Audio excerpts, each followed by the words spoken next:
Good morning, good morning, good morning mga viewers, farmers. Mao ni ang humay ni Glindo diri sa Nolig hapon. Mao ni sa ikaduha nga nagamit. Bali tulo ka galon iyang gigamit aning 1.4 hektar ni. Aman diha padung sa doon sa eskwelahan na then tapadulong dito sa Nailubi. Ganang lubi nga gagmay.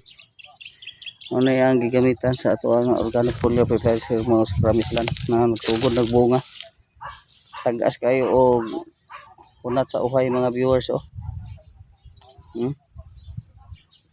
tagas kayo nga hing action po ni siya kadaot na tanawan ninyo ano mga action siya kalaya-laya man na recover siya na ulian tungod sa ato nga organic foliar fertilizer ano nang testing mo gamit sa alang sa mga wala nakagamit nga dunay mga basakan, maisan, putasan, sagingan. Try mo og gamit ani ato organic foliar fertilizer mga viewers, farmers aron kamo makatilaw sa unsa ang epekto sa atong organic foliar fertilizer. Daghang salamat mga viewers, farmers. Bye-bye.